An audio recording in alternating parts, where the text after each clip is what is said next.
Hello fitness freak, सर्वप्रथम तुम्हा सर्वांचे स्वागत. पुन्हा एकदा एक तुमच्यासाठी व्हिडिओ घेऊन आलो आणि दरवेळी सांगितल्याप्रमाणेच यावेळी ही नवीन नॉलेजेबल कंटेंट मी घेऊन येणार आहे. यावेळेस विशेष सरप्राईज असणार आहे. ते सरप्राईज कोण आहे हे तुम्हाला लवकरच कळेल, पण त्या सरप्राईज बद्दल मी आधी तुम्हाला सांगतो की या चॅनलच्या माध्यमातून तुमचे आवडते सेलिब्रिटी, मध्ये पॉलिटिशियन्स असतील, स्पोर्ट पर्सन असतील, बॉडी बिल्डर असतील, नाही तर तुमचे सिने कलाकार असतील, त्यांच्याबरोबर मी फिटनेसच्या गप्पा मारणार आहे, चर्चा करणार आहे आणि त्यांची लाईफस्टाईल तुम्हाला सांगायचा प्रयत्न करणार आहे. ते फिटनेससाठी काय करतात हे जाणून घ्यायचा मी प्रयत्न करणार आहे. त्याच्यामुळे तुम्हालाही आणि मलाही तेवढाच फायदा होईल. सो आजच्या गेस्ट बद्दल, म्हणजेच आजची जी व्यक्ती आहे त्यांच्याबद्दल सांगायचं म्हणजे असं की ते माझ्या पर्सनल फेवरेट आहेत. कारण की जेव्हा मी माझी फिटनेसची जर्नी स्टार्ट केली गोल्ड जिम प्रभादेवीमध्ये, तेव्हा त्याही तिथे वर्कआउट करत असायचे आणि त्यावेळेस जो स्मूथ वर्कआउट होता, म्हणजे मी जो रफ आपण जो करतो जाऊन फक्त मारायचे रेपिटेशन, त्याच्या माइंड अँड मसल कनेक्शन नसतं कधी, तो स्मूथ वर्कआउट त्यांच्याकडे बघून मी शिकला. सो अशा त्या व्यक्ती आहेत. त्यांनी आत्ताच 2021 साली IFBB pro card मिळवलंय Olympia amateur इंडियामधून. त्याच वर्षी त्यांनी डायमंड कपमध्ये सुद्धा सिल्वर मेडल मिळवलंय. त्यांना लोकमतकडून सखी सन्मान पुरस्कार हा या वर्षी भेटला. त्याचबरोबर त्यांना ग्लोबल वुमन अचिव्हर हा सुद्धा पुरस्कार त्यांना याच वर्षी भेटलाय. भेटूयात त्या व्यक्तीला. Deepa Sapre ma'am. Thank you. Madam, तुमचे खूप खूप स्वागत या चॅनलमध्ये. आणि तुमचे जे अचिव्हमेंट्स आहेत त्याच्याबद्दल तुम्हाला खूप खूप धन्यवाद. तुमचे जे आतापर्यंतचे जेवढे अचिव्हमेंट्स आहेत तेवढे बघून खूप छान वाटतं की तुम्ही खूप पुढे गेलात आणि मी तुम्हाला खूप पहिल्यापासून बघतोय, तुम्ही मला खूप पहिल्यापासून बघताय. सो तुमचे सहर्ष स्वागत. Thank you Tushar. आय थिंक आपली ओळख खूप आधीपासून आहे आणि you the right person to interview घेण्यासाठी, कारण तू मला बघितलंय from start to now. Yes. So good. It's a great opportunity तुझ्या बरोबर बोलायला मिळते. मॅडम बद्दल सांगायचं म्हटलं तर मॅडमनी 2018 पासून कॉम्पिटिशन म्हणजे खेळण्यासाठी सुरुवात केली. त्याच वेळेस मी गोल्ड जिम मध्ये होतो आणि तेव्हापासून मी मॅडमना बघतोय.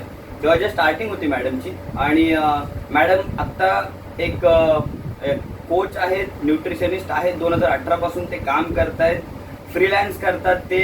त्याच्यानंतर ते बॉडी बिल्डिंगसाठी प्रिपरेशन कोचिंग करतात, सो कन्सल्टेशन करतात. सो ते या फील्डमध्ये खूप मुरले आहेत आणि आपण आता जाणून घेऊयात की त्यांचे फिटनेस जर्नी कधीपासून स्टार्ट झाली, आत्ता सध्या काय करत आहेत आणि फ्युचरमध्ये काय प्लॅन्स आहेत.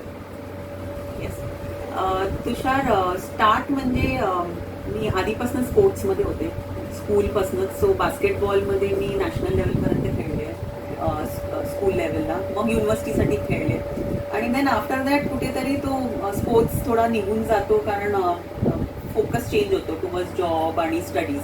मग त्यात तो निघून गेला. आणि बास्केटबॉल हा आपल्या कंट्रीमध्ये खूप मोठा स्पोर्ट नाही आहे, क्रिकेट आहे की कुठेही जाऊन खेळा.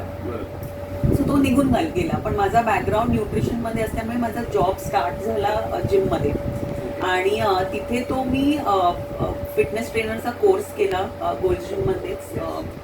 GGU मधनं मी फिटनेस ट्रेनरचा कोर्स केला आणि that was more to understand की जेव्हा आपण न्यूट्रिशन म्हणतो आणि जिममध्ये काम करतोय तर कसं तो न्यूट्रिशन आणि एक्सरसाइज हा कसा जुळून येतो किंवा त्याला कसं न्यूट्रिशन कसं जास्त चांगलं करू शकतो एक्सरसाइज आउटकमसाठी. सो त्या दृष्टीने तो कोर्स केला. पण मी कधी त्यावेळी पण असं डोक्यात नव्हतं की मी बॉडी बिल्डिंग करेन. एक्सरसाइज करायची, वर्कआउट करायची. सो ते होता. This is I am talking about 2015. हा बॉडी बिल्डिंगचा किडा डोक्यात गेला after my son was born. So 2017 मार्चमध्ये मला मुलगा झाला आणि त्यावेळी during that pregnancy I had put on almost 18 kgs. आणि throughout my life I have been lean. मी कधीच वेट गेन असा केला नव्हता. So that weight gain which was 18 kgs ते माझ्या डोक्यावर चढून बसलेलं. सो आणि आपल्या कसं सोसायटीमध्ये सांगितलं जातं की आता वजन वाढलंय प्रेग्नन्सीमध्ये, डिलिव्हरी नंतर तुम्ही कधी बॅक टू आधीसारखं तुमचं बॉडी होत नाही. अँड यू सी ऑल्सो की आधी ज्या बारीक मुली होत्या त्या पोस्ट प्रेग्नन्सी, पोस्ट डिलिव्हरी ते कुठेतरी they lose that focus on them self. Yes yes तो जो वेट गेन आहे तो तसाच वेट गेन असलेला असतो, और you become more More. Weight अजून अजून जास्त वाढतो. वाढतो. So that fear was there. Okay आणि म्हटलं मी तसं नाही होऊन देणार. I have to get back to me जे आधी होते. Yes but I started working out 3 months post delivery. Okay so बऱ्याच बायका विचारतात की कधीपासून स्टार्ट केला पाहिजे workout. Workout yes So if it is normal delivery, 3 months after your delivery, you can start Start your working out. workout. If it is cesarean, 6 months, कारण heal व्हायला वेळ लागतो. So depending on consultation with the doctor, gynac बरोबर, you can start working out normal basic गोष्टी, walking आहे, you can start. Yes Okay. So हे मी already start केलेलं. So जुलै ऑगस्टच्या सुमारास आय हॅड स्टार्टेड वर्किंग. आणि मग वन्स जॉबवर गेल्यावर then you know that you don't have much time. Yes so जो वाहणार असतो त्याच्यामध्ये तोडतोड वर्कआउट करा. Okay. आणि मग कुठेतरी ते डोक्यात आलं की मी डेस्क जॉब का करते. Okay when my background is nutrition, when my background is into fitness, आणि and this is what I am really enjoying doing. मी का बसून जॉब करते. मी माझा एक्झॅक्टली हाच आता नेक्स्ट क्वेश्चन होता की असा कुठला पॉइंट एक्झॅक्टली होता की तिथून तुम्हाला कनेक्ट झालं की this is not my field. Yes माझं फील्ड हे फिटनेस आहे आणि तेच आता तुम्ही सांगताय. येस. सो तिथे तो आला. So December was when I put in my papers. Okay पण त्याच्या आधीपासनं तो कुठेतरी डोक्यात होतं की I would discuss with my husband, Rahul बरोबर डिस्कस करायचे की आणि ही वुड ऑल्सो से की तुझा चांगला प्रोग्रेस होतोय, your body composition is really, म्हणजे बघण्यात पण दिसून येत आहे की यू आर इम्प्रूव्हिंग. येस तर चांगलं होतंय. मी राहुलशी बोलले की काय करू, Okay. Should I compete, not compete. तो म्हणाला बघ तुझा body is good. Okay when I look at competitors जे स्टेजवर जात आहेत आता सध्या इंडियामध्ये आहेत, your body looks pretty ready. May be not 100%, but 70-80% you are there. Okay तर तुला जर वाटतंय तू कोणाशी तरी बोल, ॲडवाईस घे, त्यांना दाखव तुझे फोटोज, अंडरस्टँड कर की whether you can really do it or not. Try and see. If you like it good, if you don't ठीक आहे, it's an experience. Yes I want to compete, पण कोणाचं तरी ॲडवाईस घेऊन मला जाण्याचे की मी करू शकते की नाही. आणि त्यांचे जे सर आहेत जगेश डायर, ओके जे भांडुपला आहेत, ते पण ओलिम्पियामध्ये ते गोल्ड ओके. आहेत. बघितलंय त्यांना. ही इज वेल काय म्हणतात एक्लेम्ड बॉडी बिल्डर आहेत आणि खूप वर्षाचा एक्सपिरियन्स आहे त्यांना.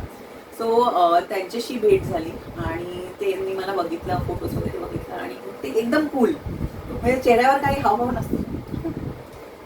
तुम्ही आता 1 week नंतर मुंबईशी आहे, खेळा तुम्ही. डायरेक्ट पहिल्याच हा. week मध्ये मुंबई. सो इज लाईक आता 1 week मध्ये मुंबईशी आहे, खेळा. नंबर लागेल, ओके नंबर लागेल, फर्स्ट सेकंड नाही पण नंबर लागेल तुझा. सो करूया आपण, हे नको टेन्शन नको, करूया आपण. सो तिकडे तो स्टार्ट झाला. सो फेब्रुवारी 2019 मध्ये मी मुंबईची फर्स्ट कॉम्पिटिशन खेळले and a very different experience. Okay yes first first experience very different. The challenge was स्टेजवर जायचंय. It is not just going on stage, it is going on stage in a sports bra and shorts, आणि त्या crowd समोर possessing करायचंय. So that first experience was, भीती पण होती पण ते एक एक्साइटमेंट पण होता की फर्स्ट टाइम करतोय आपण. फर्स्ट टाइम करतोय कसं होणार. सो तिकडे तो जर्नी स्टार्ट झाला and that experience was something that pushed me yes to not stop Not stop. And to continue into the body building. तोच मी आत्ताचा जो पुढचा प्रश्न होता तर तो तसाच होता की फर्स्ट कॉम्पिटिशन खेळतो आपण, म्हणजे कोणी कुठलाही ॲथलीट असू दे, स्पोर्ट पर्सन असू दे, जेव्हा पहिल्यांदा ती गोष्ट करतो खूप सारी नर्वसनेस असते, भीती वाटते, एक्साइटमेंट लेवल असते, खूप असते. आणि त्याच्यातून आपला पहिला झाल्यानंतर आपल्या मागे येतो एक कॉम्पिटिशनचा एक्सपिरियन्स. पण त्याच्यानंतर आपल्याला कळतं एक्झॅक्टली की आपण कुठे आहोत या फील्डमध्ये आणि आपल्याला कुठे जायचं आहे, त्यासाठी आपल्याला केवढी जास्त मेहनत घ्यावी लागेल. आणि हे तुम्हाला आय थिंक त्या पहिल्या कॉम्पिटिशन नंतर कळालं. त्याच्यानंतरची जी तुमची प्रोफेशनल जर्नी आहे ती मी तुम्हाला थोड्या वेळात विचारणारच आहे, पण त्याच्या आधी आपण एक छोटासा रॅपिड फायर गेम खेळणार आहे. आणि ते उत्तर मला फास्ट द्यायचे, जेवढे फास्ट द्याल ते तुमच्या मनात असणार आहे. सो आपण ट्राय करूया रॅपिड फायर. ओके, मी फिटनेसची चर्चा करायला आलोय म्हणून प्रश्न सुद्धा फिटनेसचेच असणार आहे. बघूया आता हा जो गेम आहे रॅपिड फायर त्यात किती मजा येते. मी स्टार्ट करतोय आता. मी तुम्हाला काही प्रश्न विचारणार आहे त्यांचं हो की नाही काही मध्ये उत्तर द्यायचं आहे. काही मध्ये तुमची आवड आहे त्यातली ते हो करायचं. ओके, सो पहिला प्रश्न आहे, तुम्हाला काय आवडतं, स्ट्रिक्ट डाएट प्लॅन की स्ट्रिक्ट एक्सरसाइज शेड्यूल? दोन्ही. दोन्ही. वाव, म्हणजे मी बऱ्याचदा काय होतं की मी असं डाएट करणारा व्यक्ती नाही, असं एक्सरसाइज मला किती पण करायला हवं. मोस्टली माझ्यासारखे जास्त जण असतात डाएट करायला कंटाळा येतो, बट तुम्हाला दोन्ही. That's great. Second one, weight training की कार्डिओ? Weight train. ते मला अपेक्षितच होतं, तरी पण सर्व लोकांसाठी मी हा प्रश्न विचारला. Okay, third question, boiled egg और omelette? Boiled egg. Okay, boiled egg. Wow, मला तर बॉइल्ड एग सोपं आहे म्हणून. एकदा टाकून गेले की टेन्शन नाही. ओके, त्याच्या पुढचा, तुमचा फेवरेट बॉडी बिल्डर ऍथलीटचं नाव मेल मध्ये? मेल मध्ये हा. सुमित जाधव आहे. ओके. इंटरनॅशनली सी बाउंड सीबम. वाव, माझा पण आणि E Banks. Okay, E Banks मला खूप आवडतात कारण त्यांचा जो रुटीन आहे okay. It is mesmerising. Wow, ते जसं करतात इट इज लाईक म्युझिक म्हणतात poetry in motion. Wow. That is exactly what he does. E bank. So E bank लक्षात ठेवा, मी सुद्धा बघणार आहे, तुम्ही पण जाऊन नक्की बघा काय असतो त्यांचा शेड्यूल. ओके, पुढचा प्रश्न आहे, जिम मध्ये गेल्यावर इंग्लिश सॉन्ग की बॉलिवूड सॉन्ग? इंग्लिश मिक्स, पण एवढा फोकस असतो वर्कआउटवर की म्युझिक चालू आहे हा. कोणता आहे तो फरक नाही पडत.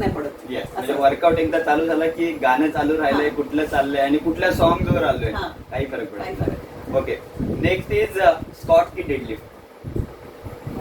डेडलिफ्ट. ओके. स्क्वॉट. ऍक्च्युली दोन्ही फेवरेट. ओके, मुद्दाम हा असा ट्रिकी क्वेश्चन विचारला कारण की मॅडमचे व्हिडिओज मी बघतो तर मोस्टली स्कॉट्स आणि डेडलिफ्ट जास्त असतात. सो ओके, आणि एक लास्टचा प्रश्न आहे, थोडासा कॉमेडी आहे, बघूया. तुम्ही महाराष्ट्रीयन आहे, सो महाराष्ट्रीयन फूड थोडं जास्त आवडत असेल, खात असाल की नाही हा एक डाऊट आहे, बट तरी पण विचारतो, मिसळ की वडापाव? मिसळ. वडापाव नाही आवडत. ओके, मिसळ. वडापावचा एक सांगते, मला वडापाव कधी खावाचं वाटलं ड्युरिंग माय फर्स्ट कॉम्पिटिशन. ओके. ओके, तो जो फर्स्ट स्ट्रिक्ट डाएट होता, नो सॉल्ट, फक्त पालक आणि चिकन होता, त्यावेळी तो 1 वीकचा होता, तेव्हा मला वाटलं वडापाव खावा, which is not my favourite food. Okay. पण त्यावेळी सो यू कॅन अंडरस्टँड की तो जो स्ट्रगल असतो, Struggle असतो, yes. तेव्हा तुम्हाला जे नाही आवडत ते पण ते पण खावं आवडायला वाटतं. लागतं. ओके मॅम, रॅपिड फायर खूप छान झालं. पुढे वळूयात प्रोफेशनल गोष्टींकडे. A few moments later. Diet खाणार काय ना आवडत? माझं काय लागतं, मॅडमचे प्रोफेशनल अचिव्हमेंट्स बघताना खूप मोठे, मी तुम्हाला सेपरेट दाखवतो ते एवढे अचिव्हमेंट्स, आणि एवढे बघितल्यानंतर असं वाटतं की wow, what a huge career. आणि अजून ते म्हणतात की अजून स्टार्टिंग आहे, अजून त्यांचे फ्युचर प्लॅन्स आहेत, ते नंतर सांगतीलच.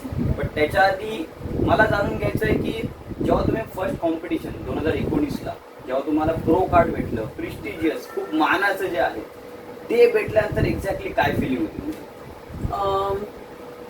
C as a body builder जेव्हा तुम्ही कम्पीट करायला स्टार्ट करता, आफ्टर अ सर्टन टाइम तुमचा एम असतो की तो प्रो कार्ड मिळवायचा आहे. Yes. I think any body builder, male female, any category, final aim हेच असतो की प्रो कार्ड हवा आहे. आणि 2021 जस्ट आपला आधी लॉकडाऊन झालेला, आणि इट वॉज अ फेज जिकडे खूप स्ट्रगल होता, आणि डोक्यात पण होता, फोकस होता की ऑलिम्पिया एमएच्या स्टेजवर जायचंय, येस. कम्पीट करायचंय, मेडल मिळाला, नंबर प्लेस मिळाला, प्रो कार्ड मिळाला, was not really the focus, but it was always there at the back of my mind. Yes. की प्रो कार्ड मिळवायचंय, तो स्टेजवर जायचंय. आणि तो जो मोमेंट होता, तुम्ही कम्पीट करताय on that big stage, yes. त्यावेळी फोकस असतो की तुमचा बेस्ट द्यायचा. Yes. Okay, because you can only show what you have. तिकडे अनलाईक एनी अदर स्पोर्ट तुम्ही फास्ट रन नाही करू शकता, तुम्ही हेवी लिफ्ट नाही करू शकता. All you can do is जे तुमची तयारी झालेली आहे, you can present that best on stage. So तो फोकस होता ऑन द स्टेज. सिल्वर मिळाला, आय वॉज स्टील हॅपी की okay, so this is one big achievement की you go on stage. There are actually international athletes competing with you on stage, ज्यांचा experience खूप असतो. That stage and that experience is what was most important. आणि silver मिळाला, gold गेलं and I was just leaving the stage. तेव्हा जो head जज आहे स्टीव्ह म्हणून इंटरनॅशनल जज आहेत, त्यांनी मला स्पेसिफिकली सांगितलं मार्शलला की तिला सांग मला भेटायला. Okay. So I was like काय झालं, मी काही चुकीचं केलं किंवा काय. So then he called me and he was like you are not going to go, you going to stay back because you going to get your pro card. Wow. मी तिकडच्या तिकडेच आय वॉज लाईक मी काय करू, कारण मी you go numb. Yes yes. कारण you are not expecting a pro card but somebody comes and tells you that you getting your pro card, you deserve your pro card. And that was, pro card नाही दिला तरी चालेल, मला तो जो क्षण होता was the most memorable, the most I think cherished moment जे मी सांगेन. प्रो कार्ड मिळाला वॉज डिफरंट बिकॉज तिकडे पाठीमागे तुमचा फ्लॅग येतो कंट्रीचा, नॅशनल अँथम असतो, and that is a different experience all together. But this one, that 1 मिनिटचा जो क्षण होता, that was really something that will always stay. Wow moment. आणि एक एनकरेजमेंट असतो in that moment. That was that encouragement की नाव yes you can go still further international लेवलला, and that is that moment that bites you. तुम्ही madam ज्याप्रमाणे सांगितलं मला काटा आला. मी त्या मोमेंटला पोहोचलो की बाबा काय वाटलं असेल तुम्हाला. But it was wonderful. आणि हे आम्हाला म्हणजे जेव्हा आम्ही बघितलं तेव्हा खूप छान वाटतं की वाव, प्रो कार्ड. मॅडमना म्हणजे मी स्टार्टिंगपासून बघितलं, आता प्रो कार्ड विनर आहे. आणि मी घरी पण सांगितलं, मी घरी पण अजून सुद्धा सांगतो की मॅडम आजच्या बरोबर माझा एक फोटो आहे स्टार्टिंगला, आम्ही वर्कआउट एकत्र करतो. सो आता मला म्हणायचं आहे की बऱ्याचदा काय होतं की आपण एका सक्सेसपर्यंत पोहोचतो. म्हणजे तुम्ही जर काय बोललात की हां माझं प्रो कार्ड डोक्यात होतंच, मला मिळवायचं आहे, सगळ्यांचंच असतं. तर आता ते मिळवलं, तर त्याच्यानंतर तुम्हाला म्हणजे असं वाटलं का की आता पुढे काय? कारण की हे तर भेटलं, आता पुढच्या कॉम्पिटिशन कशा आणि मग पुढे कसं आपल्याला सस्टेन करायचं आहे. कारण की मेन तेच असतं की सस्टेन कसं करायचं. आणि त्याच्याबरोबरच ऑब्व्हियसली तुमचं फॅन फॉलोईंग वाढलं. त्याच्यानंतर तुमची म्हणजे लोकांना तुम्ही आवडायला लागला त्याचा बॉडी बिल्डर. लोकांच्या काय प्रतिक्रिया होता, घरी काय प्रतिक्रिया होत्या, आजूबाजूचे रिलेटिव्ह सगळ्यांच्या काय प्रतिक्रिया होत्या तेव्हा? फर्स्ट तर कॉम्पिटिशन झाल्यानंतर घरी आल्यावर मी कन्सिडर करते मला खूप लकी. कारण या फील्डमध्ये जेव्हा मुली येतात बऱ्याचशा मुलींना फॅमिली बॅकिंग नसतो. येस. कारण आपली सोसायटी अशी आहे की women into body building फर्स्टच तो जरा नको असतो. सेकंडली स्टेजवर तुम्ही बिकनीमध्ये जाताय, दॅट इज अनदर जे सोसायटीमध्ये अजूनही टॅबू आहे, ऍक्सेप्टेबल नाही आहे. So for me I would consider myself extremely lucky की मला फॅमिलीचा पूर्ण background. So whether it is my husband, my in laws, माझ्या आईकडची. So everybody has been very supportive where I stay. This is the place where I stay, Charni रोडला. कुठेही मला असं कोणी सांगितलं नाही किंवा येऊन हे नाही सांगितलंय की तू हे चुकीचं करते. Everybody has come up to me and said की you are doing a fantastic job. This is the encouragement that women need. आणि तू असंच पुढे करत राहा because you're a big motivation. And these words act as motivation for us. कारण आम्हाला जेव्हा तुम्ही असं सांगता की you are a motivation, it acts as a motivation. कारण तुम्ही पुढे अजून करू शकता.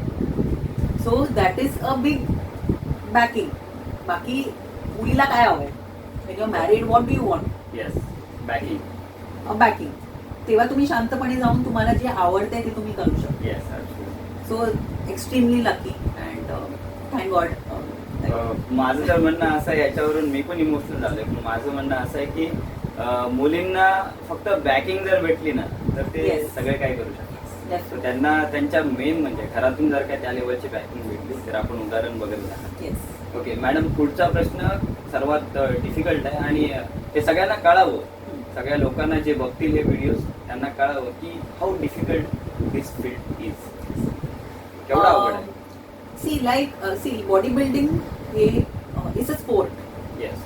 बाकीच्या स्पोर्ट, क्रिकेट आहे, फुटबॉल आहे, व्हॉलीबॉल आहे, पॉवर लिफ्टिंग आहे, it is like any other sport. But unlike any other sport ह्याच्यामध्ये जो तुम्ही बॉडीला take it through such rigorous whether it is exercise और वेदर इट इज डाएट एवढा स्ट्रिक्ट तुम्ही त्या रेजिम मध्ये जाता. But when you talk about body building, strict diet which goes to at least 2-3 months before you go on stage. Yes. Salt restriction आहे, diet restrictions आहे, going into a severe calorie deficit आहे. In that condition, you're working out to the fullest. Yes. Okay. So, and on stage you are there for how much time? Yes. Total pakudun maybe you are there for 1 hour. Yes. Okay. And that too you have to present yourself in less water, less salt Less condition. की तुम्हाला माहिती तुम्हाला कुठे cramp येतात की cramp येत नाही. But on that stage no matter you are getting a cramp you have to keep smiling on Yes. Stage. So it is a very difficult sport. It is not only physical, it is also emotional, mental, that you have to be very strong to get into this kind of sport which is bodybuilding. So extremely difficult only for people who are strong-willed, strong, mentally very strong. त्यांच्यासाठी हा sport आहे because the people get into it, but तो जो struggle आहे not everybody can go through. And I would, मी एक अजून सांगते की as a woman it is even more difficult. Yes. And if you are married, and if you are having kid. सगळ्यात अवघड आहे आता तर मग. हा, so because you have to handle हे पार्ट, बॉडी बिल्डिंगचा पार्ट, यू हॅव घरातला पार्ट, मुलाचा part. So it is a big turmoil. काय म्हणतात त्याला, तो असा सायक्लोन येतो ना, त्या पिरियडला तो असा सायक्लोन असतो when you are prepping for the competition. So for men also it is difficult, but I think it is even more difficult when it is women competing in the bodybuilding field. So पूर्णतः agri कारण की हा main साठी एवढा tough field. आता मी माझे मित्र, माझे पार्टनर्स, कलिग्स, मी स्वतः नाही कॉम्पिट केले कधी, बट माझे ज्यांनी केलंय मित्रांनी वगैरे, तर त्यांच्यावरून मला कळतं की किती डिफिकल्ट स्पोर्ट आहे आणि वुमनसाठी तर किती डिफिकल्ट असेल. आणि तुम्ही तर बोललात तुम्ही डाएट पण स्ट्रिक्ट करू शकतात मॅडम, मी तर करत नाही. सो मला माहिती आहे की तो डाएट कंटिन्युअसली, कारण की मी फूडी आहे फुल, मला खायला आवडतं, मी स्ट्रीट फूड खातो, मला आवडतं, बट ते for a longer time, like 2-3 महिन्यासाठी कंट्रोल, 3 महिन्यासाठी, 5 महिन्यासाठी कंट्रोल करणं इट इज डिफिकल्ट. येस. आणि बट आवडतं आपल्याला, असं प्रायोरिटीज आहे आपली, त्यामुळे आपण कंट्रोल करू शकतो. So it is difficult. आता मॅडम मी तुम्हाला एक म्हणजे आतापर्यंत तुम्ही एवढं सगळं अचीव केलंय आणि ऑब्व्हियसली आपलं मन आहे, माणसं थांबत नाही कुठे, आणि ते पुढेच जायचं असतं आणि जायलाच पाहिजे, अजून खूप पुढे पुढे जावं. सो आता येणारा फ्युचर प्लॅन काय आहे तुमचा? ओके, फ्युचर आता प्रो कार्ड मिळाला तर बऱ्याच वेळा people stop at pro card आणि त्यांच्यासाठी तो एक हायेस्ट अचीवमेंट असतो. But for me I don't want to stop here. माझा एम आहे to go towards pro show, play a pro show internationally. If possible and everything works out, go to Olympia. But it is a very difficult journey ahead. Yes. Very difficult. I've been extremely lucky. जेव्हा मी घरातलं म्हणते, I have also been extremely lucky की मला असे gym coach मिळाले. So whether it was जगेश diet or it is Vipin Peter, they've all been काय म्हणतात डाऊन टू अर्थ आहेत. त्या लेवलला असूनही they very down to earth, understand करतात की ॲज अन ॲथलीट काय स्ट्रगल असतं. So next year mid June July is what I am prepping for the next competition pro show साठी. सो बट तो इंडियामध्ये नाही, बाहेरच करायला लागेल.